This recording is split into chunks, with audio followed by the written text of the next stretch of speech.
नमस्कार, मैं हूं बिलाल मलिक और आप देख रहे हैं लोकमंच। किसानों का आंदोलन लगातार जारी है। सरकार से मांग की जा रही है कि कृषि बिल को वापस लिया जाए। लगातार किसान संगठन एकजुटता दिखाते हुए लगातार सड़कों पर डटे हुए हैं।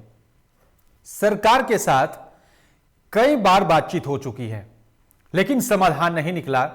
अब सवाल यह है कि किसानों से जो समस्याएं निकलकर सामने आ रही हैं किसानों की तरफ से, और जो किसान लगातार सरकार से मांग कर रहा है कि उन समस्याओं का समाधान किया जाए, और अब कृषि बिल को वापस लेने की मांग किसानों की तरफ से उठ रही है। उससे पहले कई मांगे ऐसी थी, लेकिन अब सिर्फ और सिर्फ एक मांग सीधा सरकार से कि कृषि बिल को वापस लिया जाए। सवाल यह भी है कि किसानों को लेकर राजनीति कौन कर रहा है, क्योंकि किसानों के बहाने राजनीति चमकाने का भी आरोप लगातार लग रहा है। कौन वो लोग हैं और कौन किसानों के बहाने अपनी सियासत को चमकाने की कोशिश कर रहा है, यह बड़ा अहम सवाल है। लेकिन क्या वाकई में कृषि बिल पर जो टकराव चल रहा है सरकार और किसानों के बीच, वो कब खत्म होगा, कौन पीछे हटेगा, यह बड़ा अहम सवाल है। इसी पर विस्तार से बातचीत करने के लिए, खास चर्चा करने के लिए मेरे साथ सीधा डॉक्टर राजेश तिवारी, सपा नेता, मेरे साथ सीधा लाइव जुड़ रहे हैं। उनसे आपको तारुफ करा दिया मैंने। आपको बता दें कि जिस तरह से कृषि बिल को लेकर समाज जो है कई समस्याएं आ रही हैं। स्वागत है सर आपका लोकमंच पर। नमस्कार। नमस्कार सर। राजेश तिवारी जी, किसान लगातार सरकार से समस्याओं का समाधान करने को लेकर, कृषि बिल को वापस लेने को लेकर मांग पर अड़े हैं, लेकिन कोई निष्कर्ष नहीं निकल रहा। कैसे देखते हैं आप? देखिए, भारतीय जनता पार्टी की सरकार जिस तरीके से किसान विरोधी बिल को पास किया, और पास करने के साथ साथ अगर देखा जाए तो पूरे देश का किसान जिस तरीके से लामबंद है, लामबंद इसलिए है कि अपने बच्चों के मुस्तकबिल के लिए, अपने भविष्य के लिए जो नया ये किसान बिल है वो पूरी तरीके से किसानों को गुलामी की जंजीरों में जकड़ने जैसा है।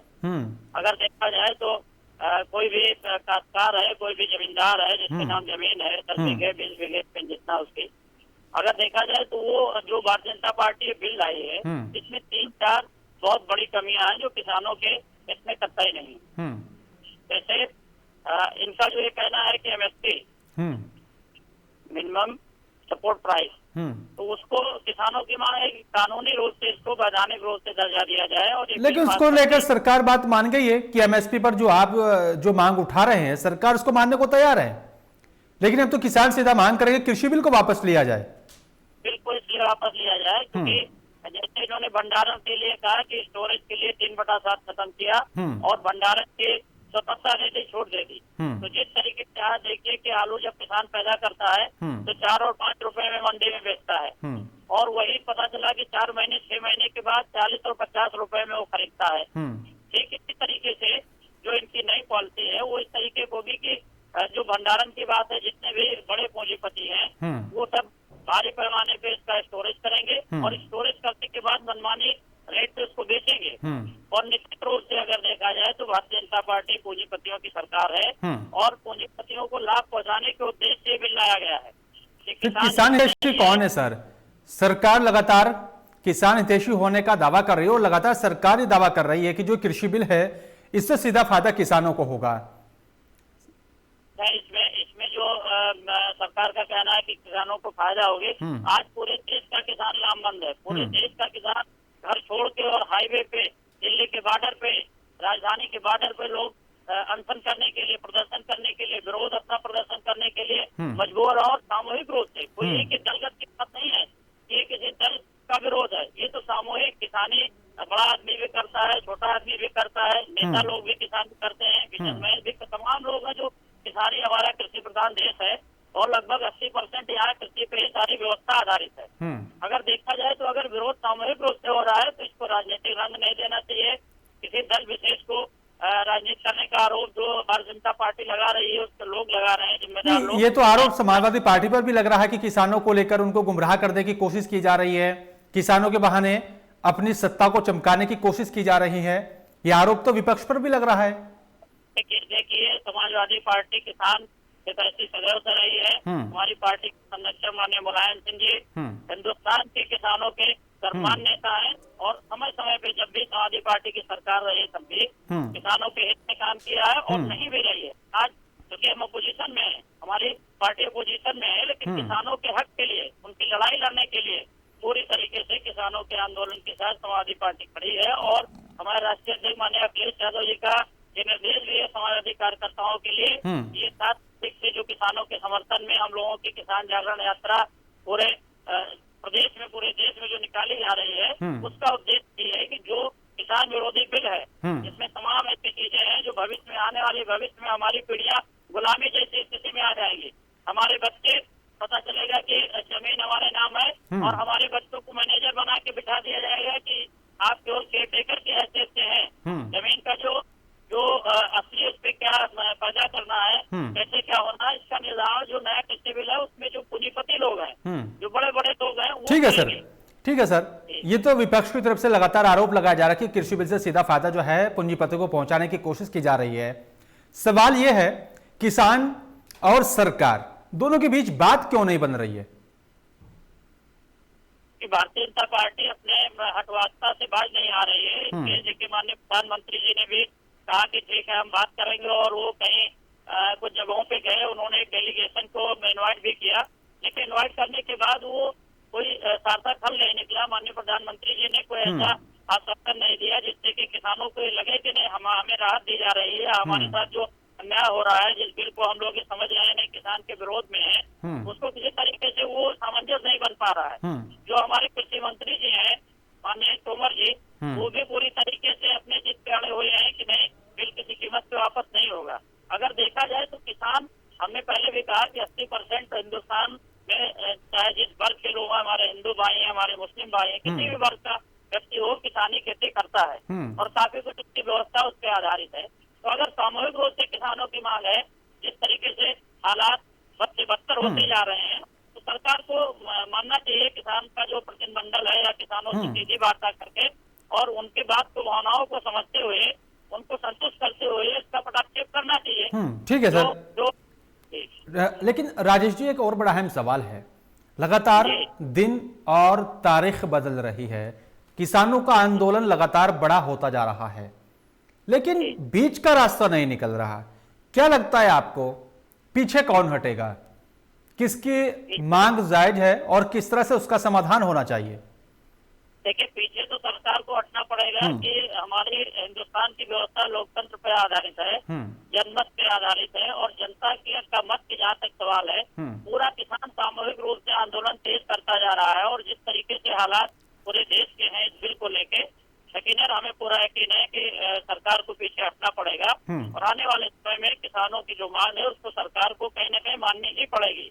अन्यथा की स्थिति में इसका खामियाजा सरकार को भुगतना पड़ेगा। निश्चित रूप से जो तानाशाही, जो डिक्टेटरशिप चल रही है, जो भारतीय जनता पार्टी के हमारे शीर्ष के नेतृत्व जिम्मेदार लोग बैठे हैं, जिस तरीके से हटवासता को अपना रहे हैं, यकीनन इसका खामियाजा भुगतना ही पड़ेगा। जो हमारा किसान लामबंद है, तो निश्चित रूप से सरकार को पीछे हटना पड़ेगा, जहां तक मेरा मानना है। ठीक है सर। लेकिन राजेश तिवारी जी, लगातार सरकार की तरफ से विपक्ष पर यह आरोप लगाया जा रहा है कि किसानों को बरगलाने का काम विपक्ष कर रहा है, किसानों के बहाने राजनीति की जा रही है। राजनीति तो हम किसानों के हित ऐसी हैं, हम गरीब कमजोर मजदूरों के हित ऐसी हैं, और हमारे नेता माननीय अखिलेश यादव जी का निर्देश भी है लगातार कि कहीं भी गरीब कमजोर मजलूम, हिंदू भाई, मुस्लिम भाई, किसानों की जो भी समस्या है, तो बहुत मेजर प्रॉब्लम है, बहुत बड़ी समस्या है, पूरे देश के किसानों की समस्या है। लोकल लेवल पे भी जो भी समस्याएं हैं उसको, उनके हक की लड़ाई लड़ने के लिए समाजवादी पार्टी के लोग हमेशा तत्पर रहते हैं। और देखा जाए तो हमारे नेता माननीय मुलायम सिंह जी का भी यही कहना है कि किसानों हक की लड़ाई लड़ने के लिए हमेशा कार्यकर्ता तत्पर रहे। आज से नहीं, जब से पार्टी की स्थापना हुई तब से अगर देखा जाए तो किसानों के हक में, किसानों के हित में और किसानों के लिए हमारी पार्टी ने काम किया है। कोई आज ऐसा नहीं है कि चुनाव होने जा रहा है अभी तुरंत, इसलिए हम लोग इसको मुद्दा बनाए हैं। ये एक सामूहिक जन विरोधी मुद्दा है, सामूहिक किसानों के खिलाफ जो बिल। लेकिन तिवारी, ज्यादा वक्त भी नहीं बचा, उत्तर प्रदेश में जो विधानसभा का चुनाव होना है 2022 में, पटकथा तो उसकी लिखनी शुरू हो चुकी है। लगातार किसान हितैषी जो विपक्ष भी होने का दावा कर रहा है, आने वाले चुनाव में उसको बुलाने की कोशिश की जाएगी। और आपको क्या लगता है सर, जिस तरह से आप मसीहा बन रहे हैं किसानों का, लड़ाई लड़ने की बात कही जा रही है किसानों की आपकी तरफ से। पार्टी तो हमेशा किसानों जी। की मसीहा रही है, किसानों के हक की लड़ाई सड़क से और संसद तक लड़ते हुए आई है। हम्म। आज भी वही कर रहे हैं, कोई नई बात नहीं है। हमारे पार्टी का एजेंडा देख लीजिए, हमारे पार्टी में जो हमारे नीतिगत सिद्धांत है उनको देख लीजिए। हमेशा हम्म। किसानों के हित की बात करी है समाजवादी पार्टी ने। कोई आज इस बिल के विरोध को लेके हम्म। इसके माध्यम से हम अपनी वोट की रोटी सेकने का काम नहीं कर रहे हैं। हम तो किसानों के हक की लड़ाई लड़ने के लिए कल भी लामबंद थे, तत्पर थे और आज भी है। किसानों के साथ खड़े हैं, पूरी पार्टी खड़ी है, पूरी पार्टी के एक एक शीर्ष नेतृत्व से लेकर और ग्राउंड लेवल तक जो हमारे कार्यकर्ता हैं वो खड़े हैं किसानों के। और जब तक किसानों को उनका हक नहीं मिलता है, उनकी मांग नहीं मानी जाती है, तब तक अनवरत विगत 7 दिसंबर से जो समाजवादी पार्टी के द्वारा किसान जागरण यात्रा पूरे क्षेत्र में, पूरे उत्तर प्रदेश के 403 विधानसभाओं में जो निकाली जा रही है वहाँ के जिम्मेदार लोगों की तरफ से, वो इस बात का द्योतक है कि जब तक किसानों की मांग नहीं मानी जाएगी, अनवरत ये आंदोलन चलने तक समाजवादी पार्टी पूरी तरीके से किसानों के साथ है और इस बिल्कुल। पुरजोर। लेकिन राजेश तिवारी जी, इस बात को भी नजरअंदाज नहीं किया जा सकता कि किसानों के साथ जितना भी विपक्ष खड़ा है या फिर सरकार जो किसान हितैषी होने का दावा कर रही है, किसानों की समस्या आज से नहीं है। ये समस्या काफी पहले से, कई सालों से, काफी सालों से चली आ रही है, लेकिन समाधान नहीं हुआ। किसानों की हालत वही हालत बनी हुई है जो आज से 10, 15, 20, 50 साल पहले थी। कब हालत सुधरेंगे, कब हालात ठीक होंगे किसानों के? देखिए, बहुत दूर न जाइए। उत्तर प्रदेश माननीय मुलायम सिंह जी की सरकार थी और किसानों को इसमें बहुत बड़ा फैसला है किया कि हमारा किसान भाई कहीं एक्सीडेंट से खत्म हो जाता था, कहीं सर्पदंश से खत्म हो जाता था, कहीं इलेक्ट्रिक शॉर्ट से खत्म हो जाता था। इस तरीके से होता था। तो किसान दुर्घटना बीमा योजना हमारी सरकार में शुरुआत हुई और माननीय नेताजी माननीय मुलायम सिंह यादव जी उस समय मुख्यमंत्री थे, उन्होंने घोषणा की और तब ये राशि 1 लाख थी। जब माननीय अखिलेश यादव जी 2012 में मुख्यमंत्री हुए, उत्तर प्रदेश की सत्ता में आए, तो उन्होंने उस धनराशि को 5 लाख कर दिया। वो भी किसानों को एक, क्योंकि किसान चाहे वो हमारा हिंदू समाज से हो, मुस्लिम समाज से हो, चाहे उसके नाम 1 बिस्वा जमीन हो या 100 बीघे हो, सबके लिए समान रूप से इस व्यवस्था को लागू की उत्तर प्रदेश में। किसानों के इसके लिए कोई ये नहीं है कि किसानों की स्थिति नहीं सुधरी। किसानों को कर्ज माफी के मुद्दे पे ले लीजिए। शुरू में नेताजी जब सरकार में आए, उन्होंने कहा 10 लाख तक का कर्जा माफ किया। टुंगी जो वसूली जाती थी, जैसे एक दिन पहले बैलगाड़ियां चलती थी ज्यादा, आज ट्रैक्टर ट्राली और बड़े वाहन चलते हैं। टुंगी को प्रथा पूरे उत्तर प्रदेश में माननीय मुलायम सिंह जी ने समाप्त की। किसानों को जो सब्सिडी और अनुदान देने की बात की माननीय मुलायम सिंह जी ने की। और जो सबसे बड़ी हमारे अभी पिछले कार्यकाल में माननीय अखिलेश यादव जी मुख्यमंत्री थे, उन्होंने समाजवादी जो पेंशन की व्यवस्था लागू की। 55 लाख हमारी महिलाओं को, हमारी माँ और बहनों को जो पेंशन देने का काम किया, वो सब किसानों को, किसान थे सभी को उनके उत्थान के लिए लगातार काम किया। लेकिन और जो आज ये बिल आया है, इस बिल का विरोध हो रहा है। जो भारतीय जनता पार्टी के द्वारा ये बिल लाया गया है, ये हमारे वाले आने वाली पीढ़ी ये गुलाम हो जाएगी। ठीक है सर, वो ठीक है। राजेश तिवारी जी, 2022 में जो उत्तर प्रदेश में विधानसभा का चुनाव होना है, अगर बीच का रास्ता नहीं निकलता तो वहां पर उस चुनाव में कितना नुकसान होगा बीजेपी को, क्या लगता है आपको? इस तरीके से भारतीय जनता पार्टी को इसका खामियाजा भुगतना पड़ेगा। जब किसान नाराज है, किसान की बात नहीं सुनी जा रही है, किसान सड़कों पर उतर के अपनी बात और संघर्ष कर रहा है, उसको सरकार कंसीडर नहीं कर रही है। सरकार के जो प्रतिनिधि हैं वो संज्ञान नहीं ले रहे हैं, गंभीरता नहीं ले रहे हैं, तो निश्चित रूप से उस गुस्से का खामियाजा सरकार भारतीय जनता पार्टी को तो भुगतना ही पड़ेगा। ये बहुत बड़ी समस्या है। ये सामूहिक हमने कहा नहीं कि 80% आबादी प्रभावित है इससे। खेती किसान इससे जिनके खिलाफ बिल लाया गया, जिस तरीके से भविष्य में उनको लेके आशंका है कि हमारे जो बच्चे हैं, हमारे आने वाली पीढ़ी है, निश्चित रूप से वो समझ लो कि अघोषित गुलामी के हालात आज भी हैं। ठीक है सर। राजेश तिवारी जी, आपसे मेरा एक और आखिरी सवाल है, समाधान कैसे हो, किस तरह से आंदोलन खत्म होगा और क्या लगता है आपको किसानों की मांगों को पूरा किया जाएगा? फाइनल कमेंट सर आपसे। किसानों की जो मांग है वो एकदम जायज है। निश्चित रूप से सरकार को किसानों की बात को गंभीरता से, उनके आंदोलन को, उनके संघर्ष को समझना चाहिए और समझने के साथ साथ किसानों की अगर ये मांग है कि आप किसानों के हित की बात कर रहे हो और किसान ये महसूस कर रहा है नहीं इसमें हमारा बहुत बड़ा हित है निकट भविष्य में और आज भी, तो निश्चित रूप से सरकार को वापस लेना चाहिए बिल। और जहाँ तक हम मानते हैं, हमारा मानना है, निश्चित रूप से अगर ये सरकार अपनी अटवाचता से बाज नहीं आई और लगातार जिस तरीके से तानाशाही पूर्ण रवैया विगत जब से भारतीय जनता पार्टी की सरकार बनी है, उत्तर प्रदेश हो चाहे केंद्र की बात ले लीजिए, जो तानाशाही पूर्ण रवैये हैं इनके, जो जो चाहे महंगाई हो, चाहे भ्रष्टाचार हो, चाहे कानून व्यवस्था की बात ले लीजिए, पूरी तरीके से सरकार भारतीय जनता पार्टी सरकार विफल है। निश्चित रूप से इसका खामियाजा आने वाले समय में भुगतना ही पड़ेगा बीजेपी को। ठीक है सर, देखना होगा किसे नुकसान और किसे फायदा होगा, और किसानों की मांगों को लेकर सरकार को जो है बीच का रास्ता निकालना चाहिए। शुक्रिया आपका सर, आपने कीमती वक्त निकाला विस्तार से बातचीत करने के लिए। लेकिन सवाल यही है, जो किसान दिल्ली की सड़कों पर, सीमाओं पर डटे हुए हैं, कड़ाके की सर्दी पड़ रही है, लेकिन सरकार की तरफ से बीच का रास्ता नहीं निकाला जा रहा है। अब देखना बड़ा दिलचस्प यही होगा कि सरकार और किसानों के बीच का जो ये आंदोलन चल रहा है कृषि बिल को लेकर, वो कब खत्म होगा और कब किसान अपने घर को वापस लौटेंगे, लेकिन निष्कर्ष निकलता हुआ दिखाई नहीं दे रहा है। फिलहाल मेरे साथ सिर्फ इतना ही। नमस्कार।